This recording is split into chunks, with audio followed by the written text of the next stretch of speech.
o seguinte, o Luciano falou da questão da imprevisibilidade. Aí ele deu um exemplo ali agora. Everton, você já imaginou se naquele primeiro clássico, aquela bola do Hulk entra logo no início do jogo? Não só do Hulk, teve a do Keno aos 2 minutos. Teve a do Keno na roubada de bola. É que ele lembrou a do Hulk, mas teve essa do Keno também. É porque a do Hulk foi com gol vazio, né? E gol vazio, a chance era maior. Ele falou, cara, se essa jogada, e agora você me lembrou a do Keno, aí você constrói algo muito mais fácil de ser construído. É uma ciência exata? Não, nem nunca foi. Aí tem a questão da arbitragem, muito questionada pelos torcedores do Cruzeiro, foi debatida aqui. Então você coloca tudo isso num patamar de comparação, por mais que o Atlético seja muito melhor de elenco, o Cruzeiro tem sido um time organizado. Por isso, eu tenho visto, inclusive atleticanos, muito comedidos na hora de, apostar.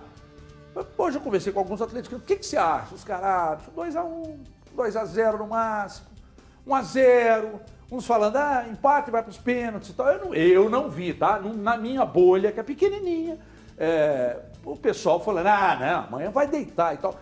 Isso me chama atenção, cara. Porque um tá na Série B, um tá na Série A. Um é o melhor elenco do futebol brasileiro, o outro não é. Não entra. Pois é, mas Porque isso eu queria entra... perguntar. Nem assim entra. Você conhece algum torcedor atleticano que considera amanhã uma piaba? Jamais. Pois é. Nem na sua bolha, nem na minha. Isso não te chama atenção nem um pouquinho? Não, Everton, não chama não. Por quê? Boa tarde, Everton, os amigos do estúdio, quem está em casa. O clássico por si só, aliás... Clássico é clássico e vice-versa. Eu acho que é mais vice-versa do que clássico é clássico. Quem sempre diz isso? O Vinícius Gris, né? Ele sempre fala isso. É uma frase que ele gosta. É um frasista do futebol. É o grande frasista da bola. O Everton... Chaveamento, já da Copa do Mundo. Tá bom, então vou ser rápido. Previsibilidade não tinha contra Flamengo e Fluminense. Se fôssemos trabalhar com a lógica, o Flamengo tem o melhor elenco do Brasil. O Fluminense já ganha há alguns jogos, não só nessa quarta-feira.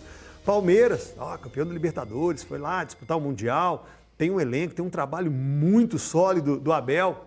Perdeu para o São Paulo. E perdeu com um placar elástico. Não fosse até o gol salvador do Rafael Veiga, ficaria ruim ali um 3-0. O próprio clássico de 2011, gente, o 6-1, que previsibilidade nós tínhamos naquele resultado.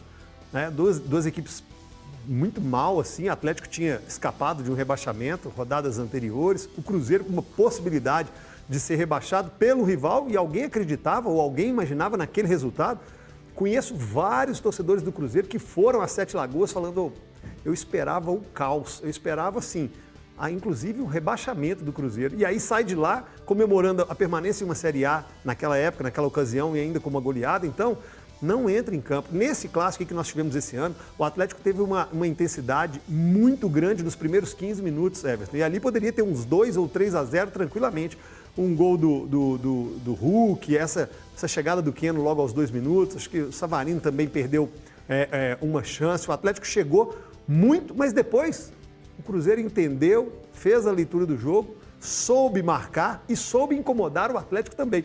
Tanto que sai na frente com o gol do Vitor Roque. Muita coisa pode acontecer, mas a gente tem que trabalhar com imprevisibilidade, independente de um estar com uma qualidade técnica na Série A, com uma opção e com um cardápio, uma variedade e variação maior que a do Cruzeiro hoje.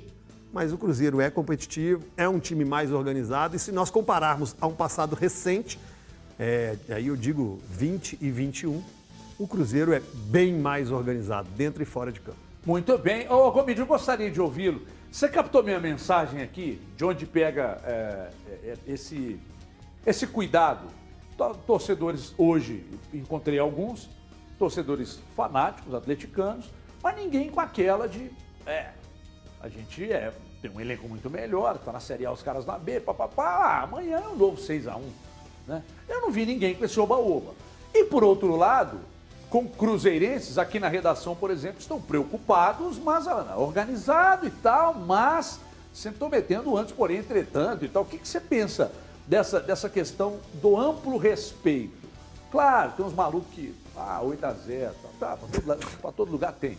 Só que eu estou dizendo, esse amplo respeito se dá exatamente pela organização que está nítida para quem vê o Cruzeiro jogar? Basicamente é isso na sua cabeça, Gomides? Boa tarde. Boa tarde, Everton. Boa tarde para quem está em casa e que amanhã tenhamos um sábado de tranquilidade, né? Antes da bola rolar, durante, depois, sem aí coberturas em outras páginas, né? Que não seja da editoria esportiva, enfim.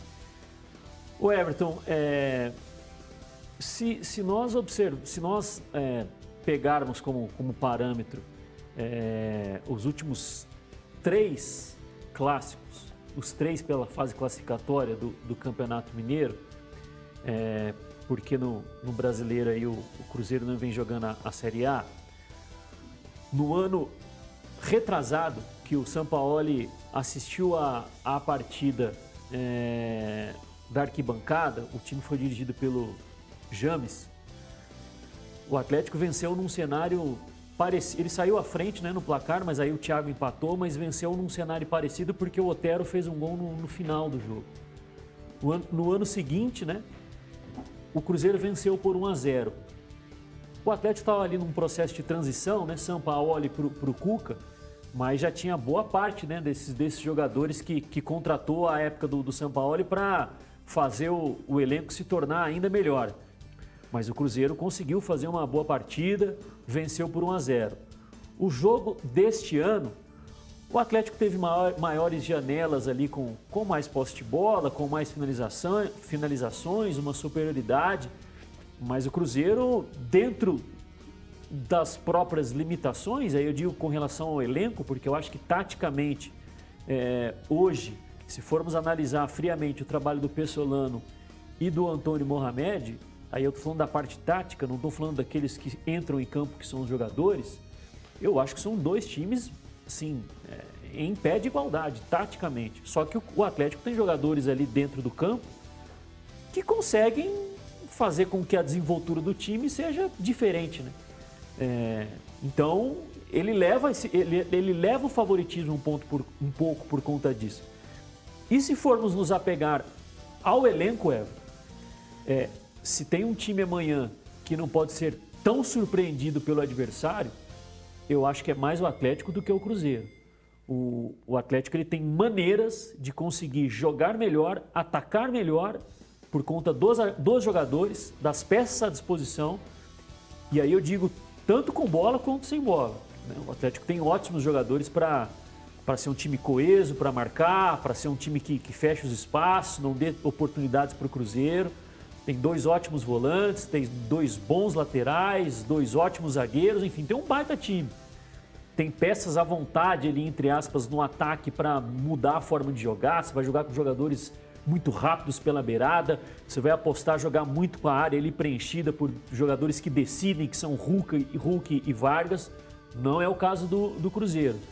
Mas o Atlético, para mim, tem um favoritismo por conta do elenco, né? Mas não dá para falar que vai ser, sim, a não ser que aconteça algo, um gol, uma expulsão logo no início. Mas o Cruzeiro é um time bem organizado, Eu acho que vai ser um jogo inteligência ali de ambos os lados para não tentar ser surpreendido pelo adversário. Mas o Cruzeiro tem possibilidade sim de fazer um bom jogo.